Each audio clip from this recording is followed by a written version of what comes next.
Well, when we pick up the story here in 2 Samuel chapter 9, we're going to see that King Saul and his son Jonathan have both died in a battle on the same day.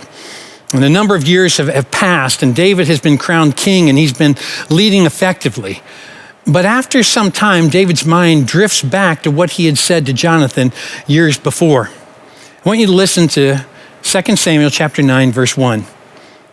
David asked, "Is there anyone still left of the house of Saul to whom I can show kindness for Jonathan's sake?" This is the moment when we first see David's sympathy moving toward empathy. He wants to put love into action. And in this message, we're going to discuss 3 ways to convey empathy. Here's the first way: showing kindness to someone who can't return the favor. Back in those days, it was common that when a new king took over, that all the family members of the previous dynasty would be executed. That would eliminate any possibility of a revolt. And that's why Jonathan had previously made that future request. David, I know you're going to be the next king, but when you take over, please spare the lives of my extended family. So David calls a man named Ziba, who was a servant back in King Saul's administration. And we pick it up in 2 Samuel chapter 9, verses 3 through 5. The king asked, he's talking to Ziba, King David asked, "Is there no one still alive from the house of Saul to whom I can show God's kindness?" And Ziba answered the king, "Well, there is still a son of Jonathan. He is lame in both feet." "Well, where is he?" the king asked. And Ziba answered, "He is at the house of Machir, son of Ammiel in Lo-debar." And so King David had him brought from Lo-debar. Let me tell you about the words Lo-debar. Lo-debar means no vegetation. Lo means no, debar means pasture. So there was no grass. In other words, it was a forsaken area. It was a desolate wasteland. He's not thriving. He's just merely surviving there. Now, earlier back in 2 Samuel, in chapter 4, verse 4, is when Mephibosheth is first mentioned. Easy for me to say. It's the day that both his father and grandfather will die in battle. And we learn why Mephibosheth is lame. The palace is invaded by their enemies. And look at verse 4. It says, "His nurse picked him up and fled, but as she hurried to leave, he fell and became disabled." His name was Mephibosheth. So evidently in her rush to safety, she accidentally dropped him, and Mephibosheth took a really bad fall, and his feet and ankles were broken so severely that he never recovered, and he was disabled for the rest of his life.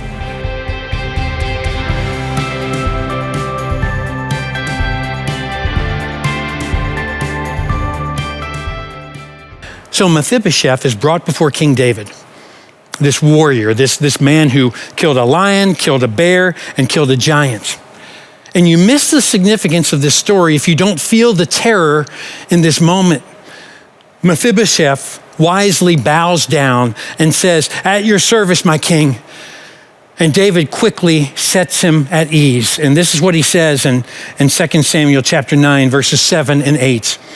He says, "Don't be afraid," David said to him, "for I will surely show you kindness for the sake of your father Jonathan.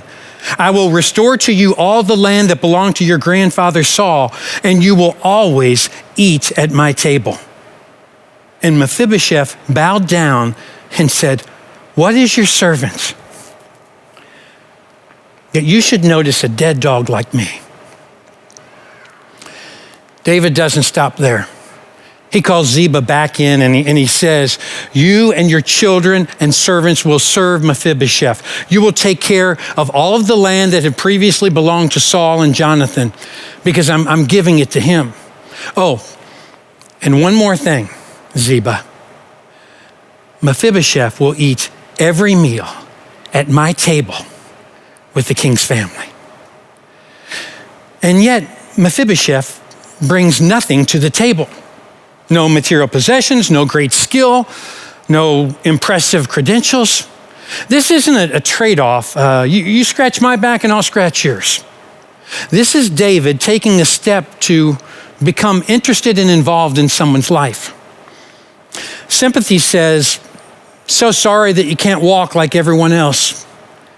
Empathy says, but I will walk with you.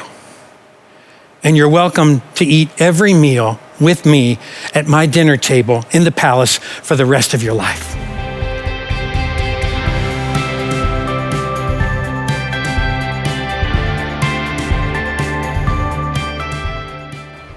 Empathy is comforting others with the comfort that Christ has given you. Pain allows us to be equipped in order to comfort others.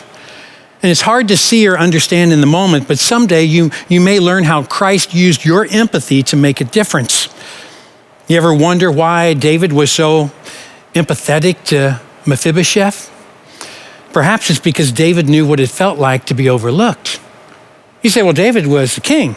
Well, he wasn't always a king. And when David was a teenager and the prophet Samuel came to his house to anoint one of Jesse's sons as the next king of Israel, Jesse has all of his sons there, all of them, except for one, David. Let him tend the sheep, because his dad thought David's not nearly as impressive as any of his brothers. God wouldn't choose him. And David knew what it felt like to be out of the mix, to be disregarded, to be snubbed. But that pain enabled him to be more sensitive to the pain of others, to walk a mile in their shoes. And perhaps in the palace, around that meal table, maybe one night David shared from his heart with Mephibosheth, and he shared how he knew what it was like to be overlooked, to be counted out.